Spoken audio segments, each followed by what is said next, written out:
ಸಿದ್ದರಾಮಯ್ಯನವರ ಸಂಪುಟ ಸಚಿವರಿಗೆ ಚುನಾವಣೆ ಸ್ಪರ್ಧೆಗೆ ಸಿದ್ಧವಾಗಿ ಅನ್ನುವಂಥ ಸಂದೇಶ. ಲೋಕಸಭೆಯ ಕ್ಷೇತ್ರದ ಉಸ್ತುವಾರಿ ವಹಿಸಿಕೊಂಡಿರುವಂಥ ಸಚಿವರಿಗೆ ಹೈಕಮಾಂಡ್ ಸೂಚನೆಯನ್ನ ಕೊಟ್ಟಿದೆಯಂತೆ. ನಿನ್ನೆ ದೆಹಲಿಯ ಸಭೆಯಲ್ಲಿ ಮಹತ್ವದ ಸಂದೇಶವನ್ನು ದೆಹಲಿ ನಾಯಕರು ರವಾನಿಸಿದ್ದಾರೆ. ಯಾವ್ಯಾವ ಸಚಿವರು ಸ್ಪರ್ಧೆ ಮಾಡಬೇಕು ಅನ್ನೋದನ್ನ ಈಗ ತೀರ್ಮಾನ ಮಾಡ್ತಾರಂತೆ ಹೈಕಮಾಂಡ್. ಕ್ಷೇತ್ರವಾರು ವೀಕ್ಷಕರ ವರದಿಯನ್ನು ಆಧರಿಸಿನೇ ಹೈಕಮಾಂಡ್ನಿಂದ ಅಭ್ಯರ್ಥಿಯ ಆಯ್ಕೆಯಾಗತ್ತೆ. ಸಚಿವರ ಸ್ಪರ್ಧೆ ಅನಿವಾರ್ಯ ಅನ್ನುವಂಥ ಕ್ಷೇತ್ರದಲ್ಲಿ ಸಚಿವರು ಸ್ಪರ್ಧೆ ಮಾಡಲೇಬೇಕು ಅನ್ನುವಂಥದ್ದನ್ನ ಹೇಳ್ತಾ ಇದ್ದಾರಂತೆ. ಸೊ ಈಗ ಸಚಿವರ ಸ್ಪರ್ಧೆ ಅನಿವಾರ್ಯ ಎಂಬ ಕ್ಷೇತ್ರದಲ್ಲಿ ಸಚಿವರು ಸ್ಪರ್ಧೆ ಮಾಡಲೇಬೇಕು ಅಂತಿದ್ದಾರೆ. ಯಾವ್ಯಾವ ಕ್ಷೇತ್ರಕ್ಕೆ ಯಾರ್ಯಾರು ಅಭ್ಯರ್ಥಿ ಆಗಬಹುದು ಅನ್ನುವಂಥ ಮಾತು ಕೇಳಿ ಬರ್ತಾ ಇದೆ. ನಿನ್ನೆಯ ಸಭೆಯ ಸೂಚನೆ ಯಾವ್ಯಾವ ಸಚಿವರ ಪಾಲಿಗೆ ನಿರ್ಣಾಯಕ ಅಂತ ನೋಡೋದಾದರೆ ಅದನ್ನು ಕೂಡ ನಿಮಗೆ ಡೀಟೇಲ್ ಆಗಿ ಕೊಡ್ತೀವಿ. ಎಚ್.ಸಿ. ಮಹದೇವಪ್ಪ ಸಚಿವ ಚಾಮರಾಜನಗರ, ಇವರನ್ನು ಸ್ಪರ್ಧೆಗೆ ಅಖಾಡಕ್ಕೆ ಇಳಿಸುವಂಥ ಕೆಲಸವನ್ನು ಮಾಡಬೇಕು ಅಂತ ಇದ್ದಾರೆ. ಅದೇ ರೀತಿಯಾಗಿ ಮಂಡ್ಯ ಚಲವರಾಯಸ್ವಾಮಿ ಅವ್ರನ್ನ ಅಖಾಡಕ್ಕೆ ಇಳಿಸಬೇಕು ಅಂಥೇಳಿ ಉಸ್ತುವಾರಿ ಅವರಿಗೆ ಕೊಡುವಂಥ ಕೆಲಸ. ಅದಾದ ನಂತರ ಬೆಂಗಳೂರು ಉತ್ತರ ಕೃಷ್ಣ ಬೈರೇಗೌಡರನ್ನ ಅಖಾಡಕ್ಕೆ ಇಳಿಸಬೇಕು ಅಂತ ಹೇಳಿ. ಸೊ ಕಾರಣ ಈಗ ಬೆಂಗಳೂರು ಉತ್ತರದಲ್ಲಿ ಬಿ ಜೆ ಪಿಯಿಂದ ಸದಾನಂದ ಗೌಡರು ನಿಲ್ಲಲ್ಲ ಅಂತ ಹೇಳಾಗಿದೆ. ಹಾಗಾಗಿ ಅಲ್ಲೂ ಅವ್ರಿಗೂ ಪ್ರಶ್ನೆ.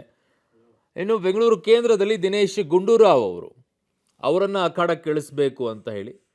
ಬೆಂಗಳೂರು ದಕ್ಷಿಣದಲ್ಲಿ ರಾಮಲಿಂಗಾರೆಡ್ಡಿ ಅವ್ರನ್ನ ಅಖಾಡಕ್ಕೆ ಇಳಿಸಬೇಕು ಅನ್ನುವಂಥ ಲೆಕ್ಕಾಚಾರ. ಕೋಲಾರದಲ್ಲಿ ಕೆ.ಎಚ್. ಮುನಿಯಪ್ಪರನ್ನೇ ಅಖಾಡಕ್ಕೆ ಇಳಿಸಬೇಕು. ಈಗಾಗಲೇ ಅವರು ಶಾಸಕರು, ಅದೇ ರೀತಿಯಾಗಿ ಸಚಿವರು ಕೂಡ ಆಗಿದ್ದಾರೆ. ಶಿವಮೊಗ್ಗ ಮಧು ಬಂಗಾರಪ್ಪನವರು, Tumakuru doctor G Parameshwar, K N. Rajanna, ಎರಡು ಹೆಸರು ಕೇಳಿ ಬರ್ತಾ ಇದೆ. ಬಟ್ ಅಲ್ಲಿ ಡಿ.ಕೆ. ಶಿವಕುಮಾರ್ ಅವರೀಗ ಸೋಮಣ್ಣ ಅವ್ರನ್ನ ತರಬೇಕು ಅಂತ ಇದ್ದಾರೆ. ಬೀದರ್ ಈಶ್ವರ್ ಖಂಡ್ರೆ ಅವ್ರನ್ನ ಅಖಾಡಕ್ಕೆ ಇಳಿಸಬೇಕು ಅಂತ. ಗದಗ್ ಮತ್ತು ಹಾವೇರಿ ಎಚ್.ಕೆ. ಪಾಟೀಲ್ ಅವರನ್ನೇ ಅಖಾಡಕ್ಕೆ ಇಳಿಸಬೇಕು ಅನ್ನುವಂಥ ಲೆಕ್ಕಾಚಾರ. ಬೆಳಗಾವಿ ಚಿಕ್ಕೋಡಿ ಸತೀಶ್ ಜಾರಕಿಹೊಳಿ ಅನ್ನ ಅಖಾಡಕ್ಕೆ ಇಳಿಸಬೇಕು ಅಂತ ಈಗ ಚರ್ಚೆಯಲ್ಲಿ ಹಂತದಲ್ಲಿ ಇದೆ.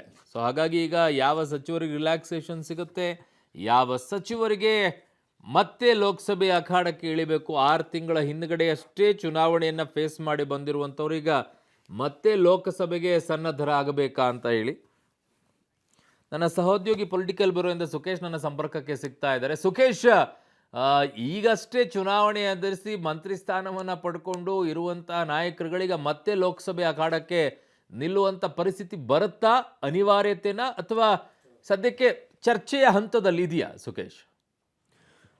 ಅರುಣ್, ಪ್ರಮುಖವಾಗಿ ಈಗ ಸದ್ಯಕ್ಕೆ ಚರ್ಚೆಯ ಹಂತದಲ್ಲಿರುವಂತಹ ಬೆಳವಣಿಗೆ ಇವೆಲ್ಲವೂ ಕೂಡ ಯಾವುದೂ ಅಂತಿಮ ಅಲ್ಲ, ಅಥವಾ ಯಾವ ಹೆಸರುಗಳು ಕೂಡ ಅಂತಿಮ ಅಲ್ಲ.